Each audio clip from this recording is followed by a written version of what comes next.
Et alors un jour, comme Ève s'engagea dans son travail agréable, elle se trouva seule et dangereusement près de l'arbre défendu. C'est là que Satan a vu son occasion. En utilisant un serpent d'hypnose comme son moyen, l'ange déchu a appelé Ève de l'arbre et a pensé à s'engager avec elle dans la conversation.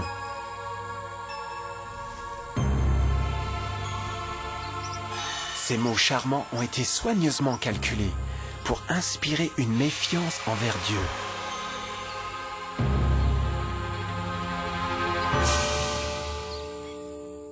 Alors le serpent dit à la femme, « Vous ne mourrez point, mais Dieu sait que le jour où vous en mangerez, vos yeux s'ouvriront, et que vous serez comme des dieux, connaissant le bien et le mal. » La femme vit que l'arbre était bon à manger et agréable à la vue, et qu'il était précieux pour ouvrir l'intelligence.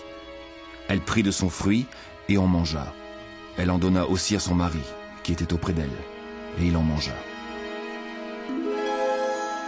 Tragiquement, comme Ève écouta la douce voix soyeuse du tentateur, elle commença à avoir des doutes sur la parole de Dieu.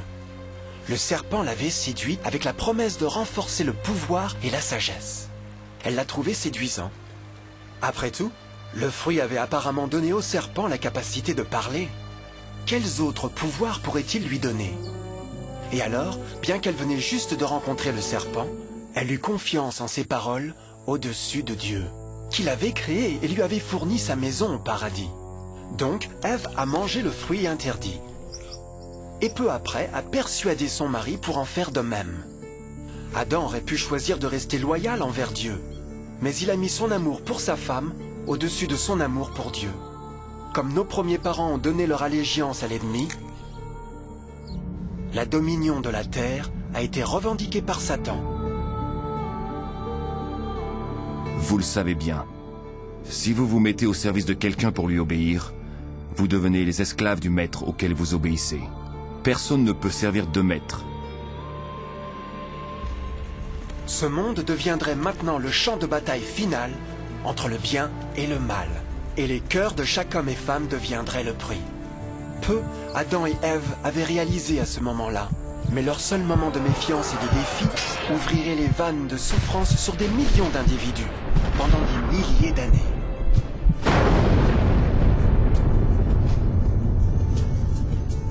C'est pourquoi, comme par un seul homme, le péché est entré dans le monde, et par le péché la mort, et qu'ainsi la mort s'est étendue sur tous les hommes, parce que tous ont péché. Nos premiers parents ont bientôt commencé à faire face aux terribles résultats de leur péché. Dans leur saint état, Adam et Ève rougeoyaient avec les robes de gloire. Après qu'ils eurent péché, ces robes naturelles de lumière se sont effacées et sont devenues mortifiées par le sens de leur nudité.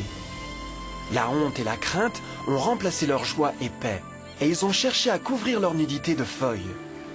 Ils se sont maintenant aussi trouvés sous l'influence constante du diable.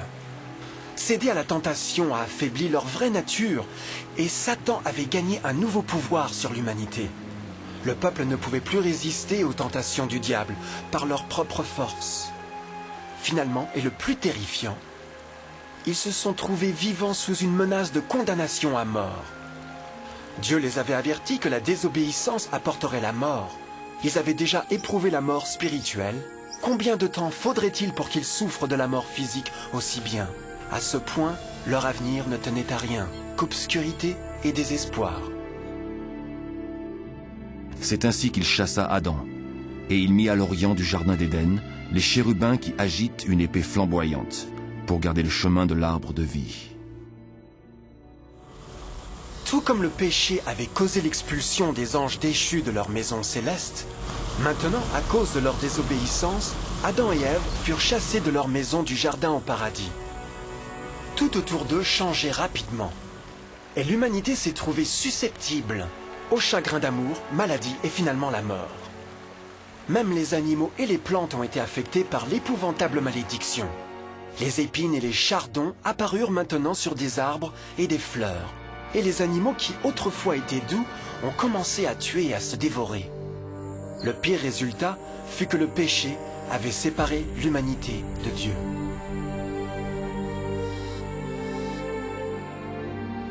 Mais ce sont vos crimes qui mettent une séparation entre vous et votre Dieu. Ce sont vos péchés qui vous cachent sa face et l'empêchent de vous écouter. À la création, à Adam et Ève ont été donnés l'honneur de converser avec les anges, et même Dieu le Fils, face à face. Mais Dieu est si parfaitement pur et saint qu'aucun mal ne peut exister en sa présence. Maintenant que les premiers humains avaient péché, Dieu retira sa sainte présence d'eux pour leur propre protection. Le péché avait brûlé une cataracte sur l'âme de l'homme, ainsi il ne pouvait plus voir la dimension spirituelle. Désormais, la communication directe avec le ciel serait limitée. Alors que toutes ces malédictions tombèrent sur Adam et Ève, le cœur du Seigneur était transformé avec une tendre compassion.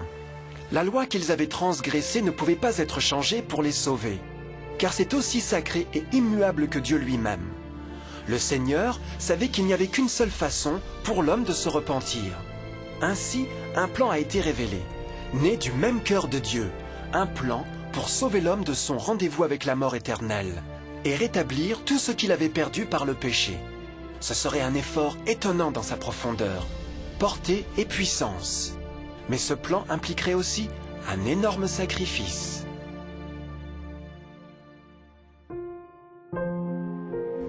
Voici comment Dieu a manifesté son amour pour nous. Il a envoyé son Fils unique dans le monde afin que nous ayons la vraie vie par lui. Et l'amour consiste en ceci.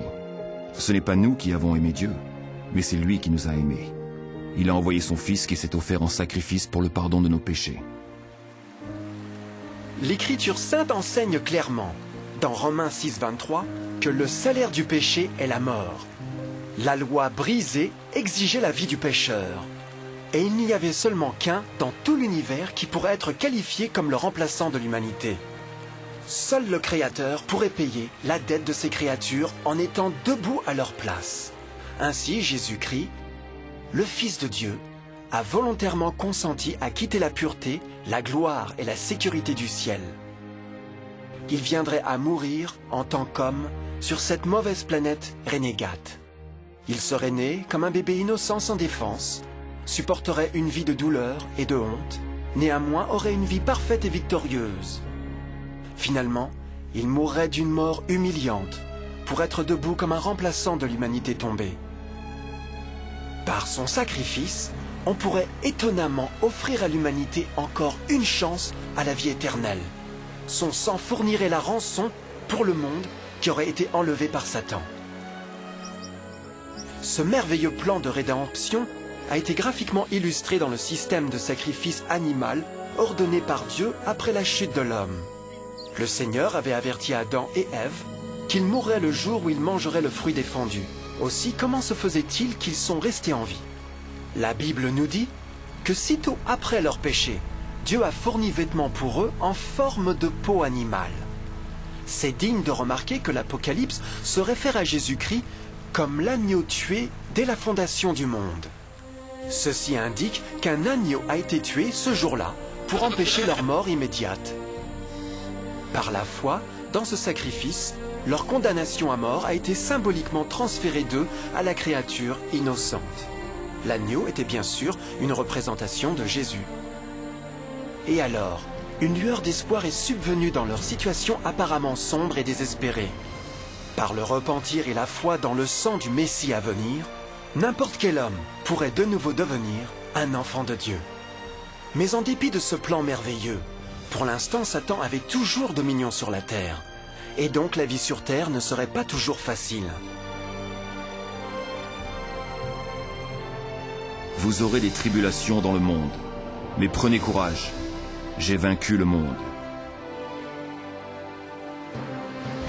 Beaucoup se demandent naturellement pourquoi un Dieu d'amour et tout-puissant permet la douleur et la souffrance dans notre monde d'aujourd'hui. Mais il est clair dans la Genèse que Dieu nous a jamais destinés à connaître la douleur et les épreuves de cette vie. Comme elle est venue de la main de Dieu, la terre fut un merveilleux paradis. C'était le péché d'Adam et Ève qui avait donné à Satan le droit de revendiquer le contrôle de cette planète. À cause de leur choix tragique, le diable et ses favoris ont gagné le pouvoir de tenter et torturer les gens, en affligeant la maladie, la douleur et la souffrance. Peut-être une meilleure question serait: pourquoi Satan n'a pas le plein contrôle de l'humanité? La réponse est Jésus-Christ.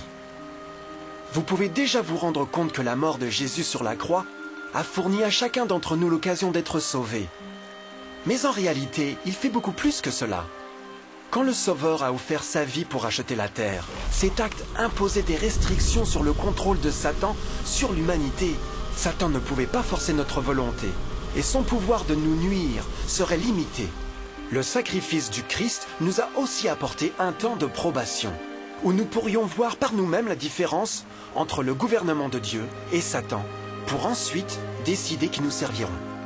Finalement, grâce au sacrifice désintéressé de Jésus, le royaume de Satan aura une fin, et la terre sera un jour rendue à l'homme plus merveilleuse qu'elle n'était au commencement.